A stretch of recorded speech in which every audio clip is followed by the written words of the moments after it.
I've never been the most enthusiastic player of games whose primary draw is that my choices affect the story. If I stick to them long enough, I'll be sold on the narrative regardless, but getting there can be a daunting task. For this reason, I haven't played a Don't Not Entertain game since Remember Me way back on the PlayStation 3, as the studio has made much more of a name since then developing the Life is Strange narrative adventure series. Thematically, it seems right up my alley, but the constant fear of screwing everything up has made me cautious to get invested. Thankfully, the team's newest title, Jusant, has only one direction for me to go: upwards. Before we get into the preview, we'd like to thank our Patreon supporters for making this possible. Please take a second to check out patreon.com/noisypixel to support independent game journalism.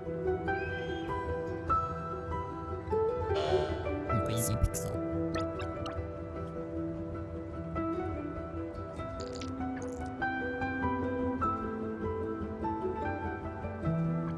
Jusant is about a nameless explorer who comes across a massive earthen pillar that stretches far into the sky. Based on the demo I played, we don't know if this is the first time she's found one of these or if she even knew about it before, but the ruins and other traces of civilization she finds compels her to begin the most daunting climb I've ever experienced in a game. You, controlling her, approach the first handhold, and the game immediately lets you know what kind of experience you're in for with the first tutorial on how to proceed upwards. In most games with this kind of climbing, it's an easy, almost automatic process. Assassin's Creed games just ask that you look for your next handhold while holding the analog stick. Insomniac's Spider-Man just has you hold the trigger down to sprint your way up skyscrapers, but Jusant lets you know in the first button press of the ascent that this is going to be a process, and that's meant to be the point. If climbing were too easy in this game, it would likely be accused of being a walking simulator. Instead, using both triggers to individually control the player character's hands instantly communicates that Jusant won't make it easy on you. In this physics-based climber, the player will need to keep close track of not only their avatar's body position, but also elements like sun exposure and the relative position of their belay line to catch them or swing across chasms. I don't think I've played a game in a long time that made me so carefully consider movement, and while the result is certainly a workout for your trigger fingers, it makes every new peak feel earned and satisfying. You aren't climbing in a void though. As you ascend, you'll begin to find and learn details about the abandoned civilization that once dwelled on this pillar and how they all came to be there, seemingly after an event called the Jusant, as every journal you find is dated with the length of time since then. I don't have much of an idea yet what exactly happened, but looking down once you've climbed up high enough will give you a breathtaking view of what almost looks like an ocean floor, minus the water. I'm excited to learn more about what's happening in this unique setting and where every other person is now. The demo I played was around 2 hours long, 3 if you count the few times I was stuck, but we'll forget about that for now. And I spent those 2 hours already falling head over heels for this strange but rewarding experience. I'm starting to understand my cat's fascination with climbing, because I won't be able to get this game out of my head until it launches this autumn. Thanks for watching. Noisy Pixel is run by a group of gamers providing independent gaming coverage through news, reviews, previews, and more. Check out our Patreon to help support our continued growth, and subscribe to keep up with all of our future content.